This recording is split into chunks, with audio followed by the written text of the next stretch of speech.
$50,000. That's what these 10 guns are worth today. We sold them for $500. If that doesn't make your stomach drop, you're not a collector. We're about to share our most painful mistakes so you never have to feel this regret. These aren't just bad deals. They're lessons that cost us a fortune. Ready to learn from our pain? Let's count down the biggest collecting blunders we'll never live down.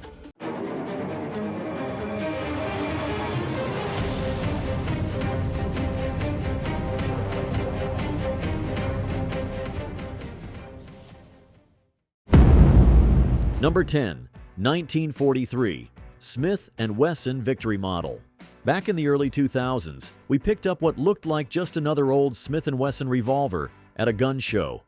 The bluing was worn, the grips were cracked, and it looked rough.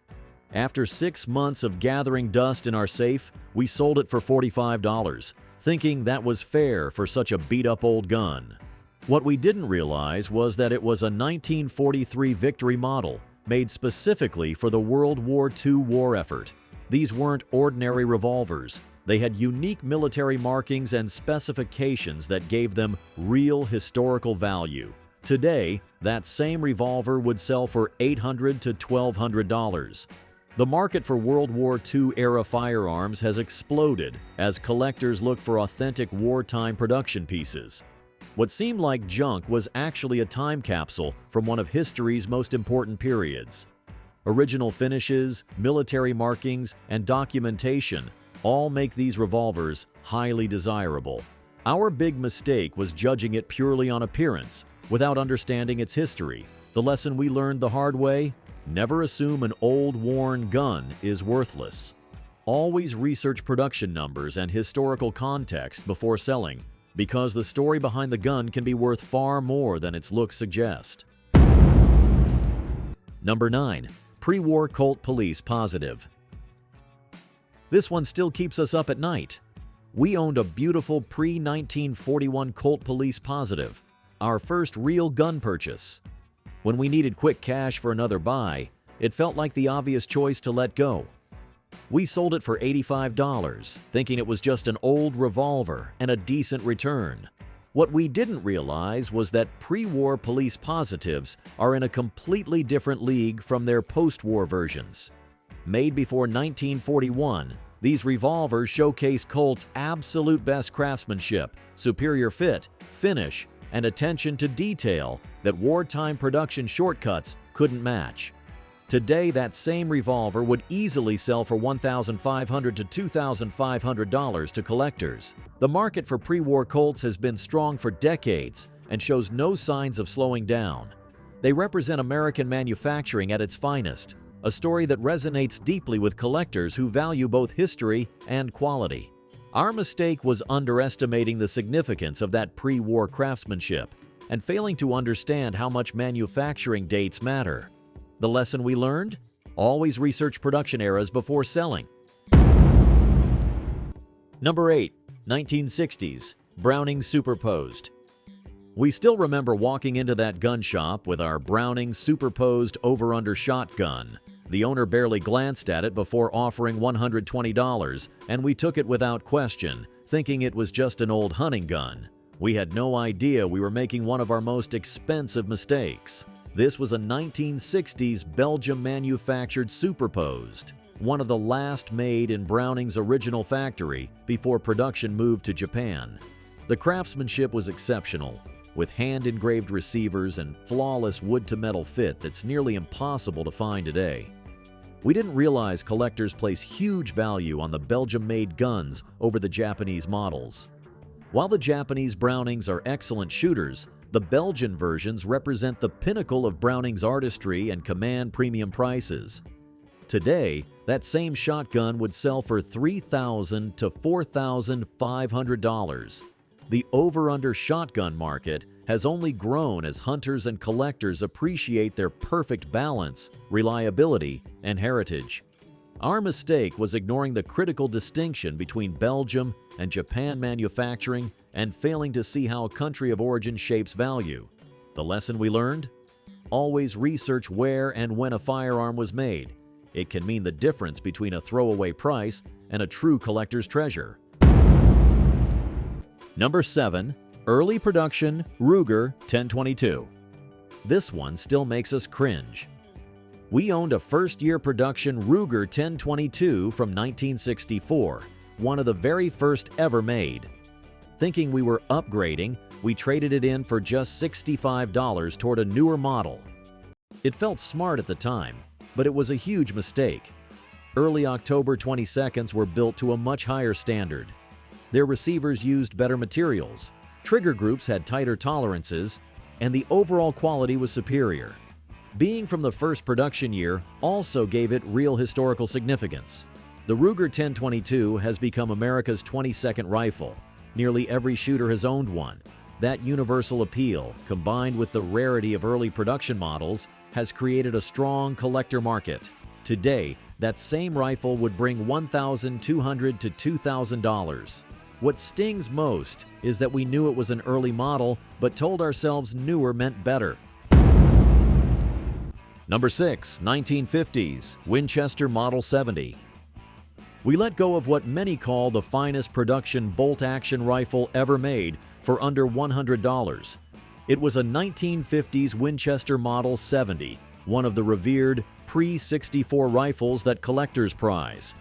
We sold it for $95, thinking it was just another old hunting gun cluttering the cabinet. What we didn't realize was that pre-1964 Model 70s had controlled round feeding, a massive claw extractor, and impeccable machining Winchester abandoned in 1964 to cut costs. That change created a clear divide in the market. Pre-64 rifles are the real Model 70s, prized for reliability and quality, while post-64 models are seen as cheapened. Today, that same rifle fetches $2,500 to $4,000. Number 5. World War II Luger P08. This sale still haunts us. We let go of a genuine World War II German Luger P08 for just $150 because it was worn and scratched. We saw it as a beat-up old pistol not worth keeping. What we didn't realize was that the Luger is one of history's most iconic handguns, with World War II examples holding immense historical weight. Collectors don't necessarily want flawless museum pieces. They want authenticity. A Luger with honest wartime wear tells a story of the soldier who carried it through one of humanity's most significant conflicts. That patina and those dents add character and provenance. Today, that same worn pistol would fetch $3,500 to $5,500. The World War II German firearm market has been strong for decades, and as the generation that fought in the war passes on, these artifacts grow even more precious as tangible links to history. Our big mistake was fixating on cosmetic condition instead of historical significance. We failed to see that wear can add value, not subtract from it. The lesson we learned? Historical importance often outweighs condition. Number 4. 1970s Colt Python. We remember thinking we were getting a great deal when we sold our 1970s Colt Python for $175. It was in excellent condition, shot beautifully, but we needed the money for what we thought was a better opportunity. We had no idea we were selling what would become one of the most sought-after revolvers in American history. The Python represented the pinnacle of Colt's revolver manufacturing, hand-fitted, with a legendary trigger and finish quality that simply doesn't exist in modern production. When Colt discontinued the Python in 2005, it marked the end of an era. What we didn't anticipate was how much the collector market would explode after discontinuation. Suddenly, everyone wanted the revolver they could no longer buy new. Prices went through the roof and have never come back down. Today, that same revolver would be worth $4,000 to $6,000. Number 3. Early Springfield Armory M1A. We sold one of the very first Springfield Armory M1A rifles for just $200, thinking it was just another semi-automatic. We couldn't have been more wrong. Those early M1As were completely different from modern production. They used genuine US GI parts, had superior forged receivers, and were the closest civilians could get to an actual military M14. What we failed to see was that these rifles would become highly sought after by collectors and shooters alike. The build quality was exceptional, and the historical link to the M14 made them true pieces of American military heritage. Today, that same early M1A would be worth $5,000 to $8,000. The market for semi-automatic military-style rifles has remained strong for decades, with early high-quality examples commanding premium prices. The M1A's reputation for accuracy and reliability has only boosted its desirability over time. Number 2. 1940s Smith & Wesson Model 27. We had one of the original Smith & Wesson Model 27s from the 1940s, one of the first .357 Magnum revolvers ever produced. We sold it for just $110 because we thought the .357 cartridge was just a hot-loaded .38 special and didn't see what the big deal was. This might have been our most short-sighted decision ever. The Model 27 wasn't just another revolver. It was the gun that launched the Magnum revolution. Smith & Wesson developed the .357 Magnum cartridge specifically for this revolver, and early examples represent the birth of high-performance handgunning. What we didn't appreciate was that this revolver changed everything. It proved that handguns could be serious hunting and self-defense tools, not just target guns or police weapons. The Model 27 literally created the market for high-performance revolvers. Today, that same gun would be worth $8,000 to $12,000.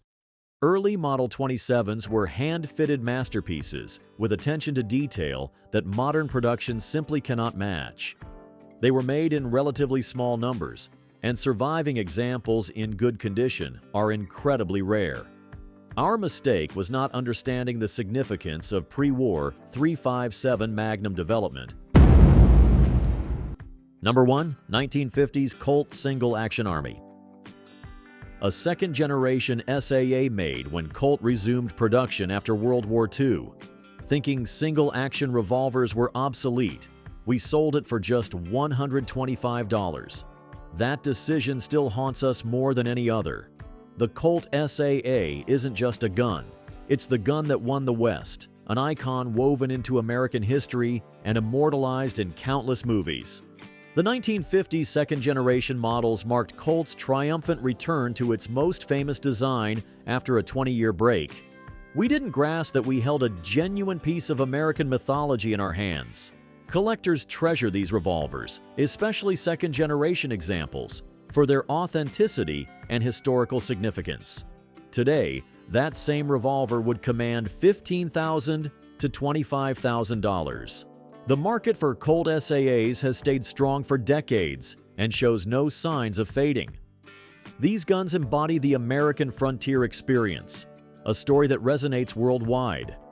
There it is, $50,000 worth of guns we sold for pocket change, 10 mistakes that still haunt us.